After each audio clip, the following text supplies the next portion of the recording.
Hello guys and ladies, we are going to introduce the fact of parametrized curve. Let's start by definition. A parametrized curve is a continuous function, let's say a gamma, in interval AB in a space of Rn, but since we are in a Euclidean space, n is less than or equal to 3. Just because we're using a Euclidean space. So a gamma t is parameterized by a parameter t. It has three components: gamma 1, gamma 2, and gamma 3. Where t is a parameter which belongs in open interval AB, such that a is less than or equal to t and less than or equal to b. Means that parameter t moves through interval AB. So let's introduce the continuous differentiability of a parametrized curve.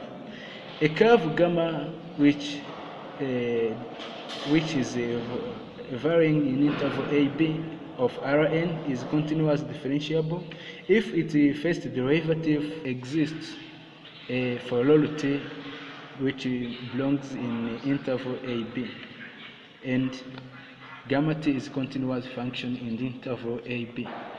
It means that for lol components of gamma 1 derivative, gamma 2 derivative, gamma 3 exist for lol value of t which belongs in interval AB. We introduce the connected curve.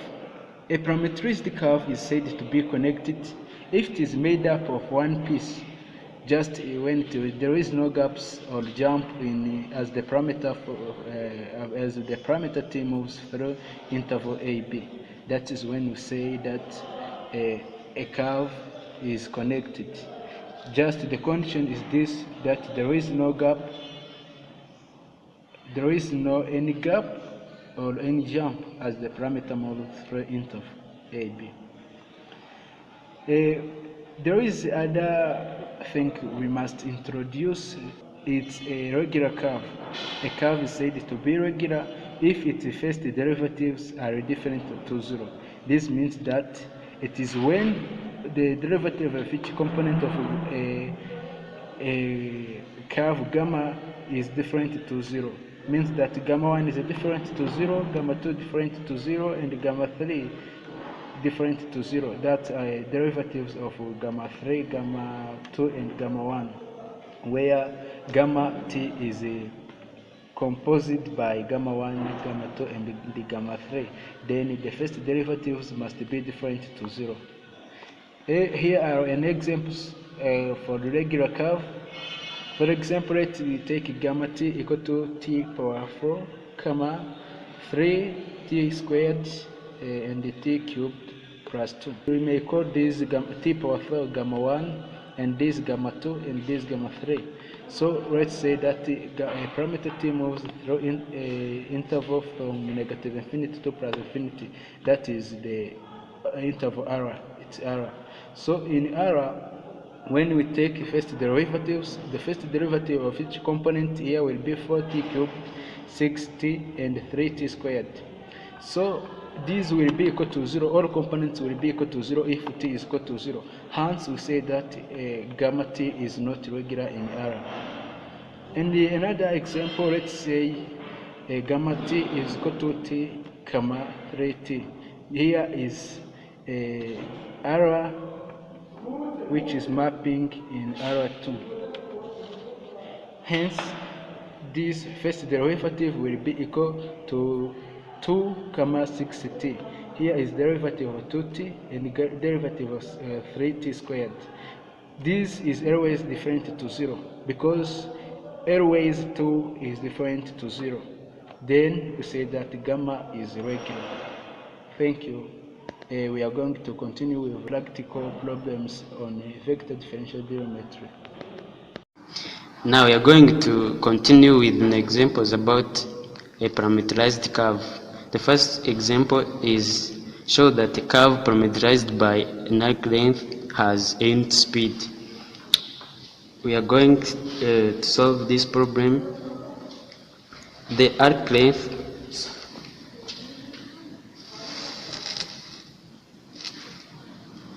function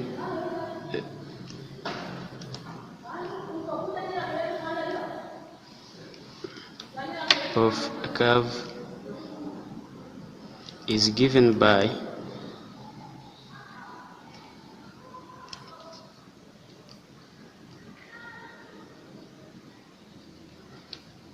which is equal to integral of modulus of first derivative of gamma t when the curve is parametrized by an arc length L gamma. Then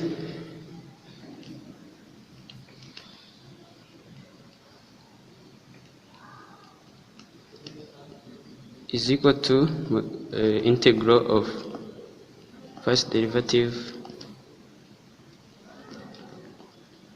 equal to t, where t is a parameter.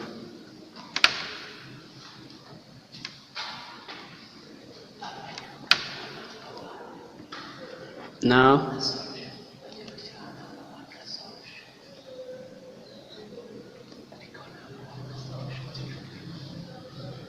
equal to t, and everyone knows that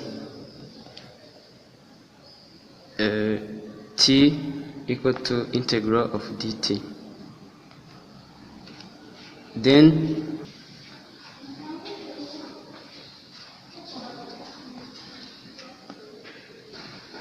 will be equal to integral of 1 and dt. Then it's obvious that by comparing right side and left side, modulus of first derivative of our curve equal to 1. Then it is proved that gamma t is of unit speed. We are going to prove that a unit speed curve, gamma, with zero curvature lies on a straight line. Then for a unit speed curve,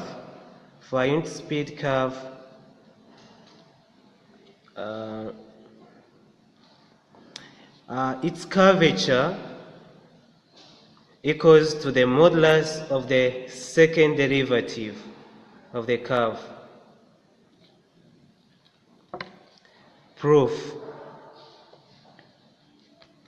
Its curvature equals to the modulus of the cross product of these two curves, the second derivative of the curve plus the first derivative of the curve divided by the modulus of the first derivative of the curve cube. Then the cross product of these two curves and their modulus equals the product of their magnitude times the sine of the angle between these two curves.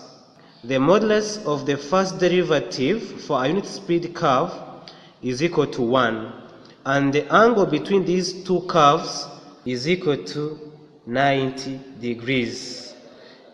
This one means that gamma tt is perpendicular to the first derivative of the curve. Then when we replace all this in this formula, we shall get the curvature equals to the modulus of the second derivative of the curve times the first derivative of the curve times the sine angle theta divided by, instead of putting this modulus, we are going to put its original value, which is equal to 1, then power 3. We shall obtain that this, the modulus of the second derivative of this curve, and we saw that the modulus of the first derivative of the curve is equal to 1, so it is times 1 times sine of this angle, sine 90, divided by 1 power 3. And as we know that sine 90 is equal to 1, so we shall remain with only modulus of the second derivative times 1 divided by 1. And this is the same as the modulus of the second derivative. Hence, the curvature in terms of t is equal to the modulus of the second derivative of the curve.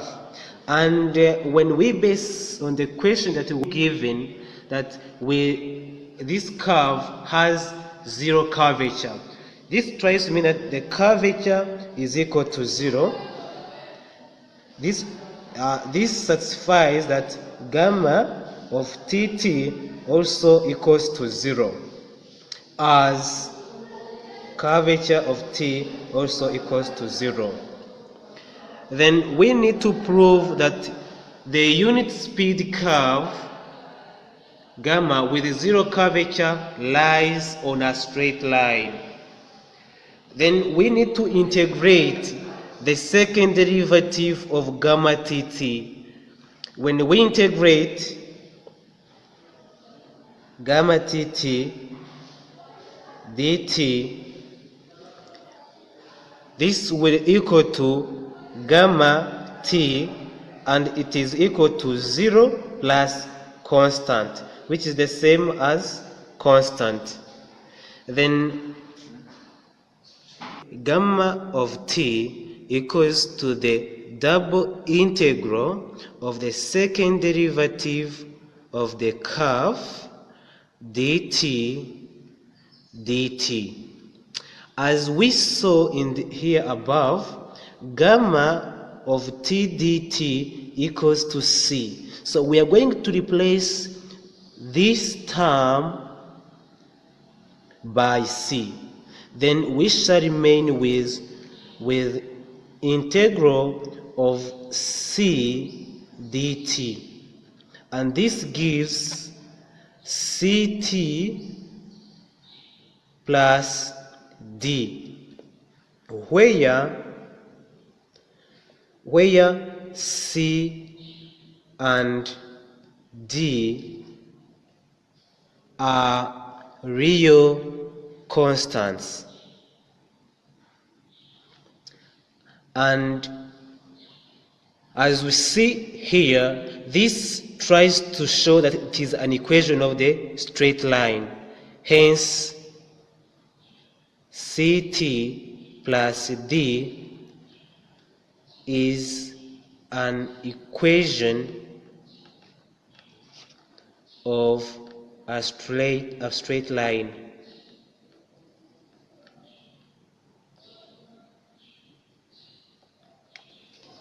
Then a gamma of t equals to ct plus d, a straight line,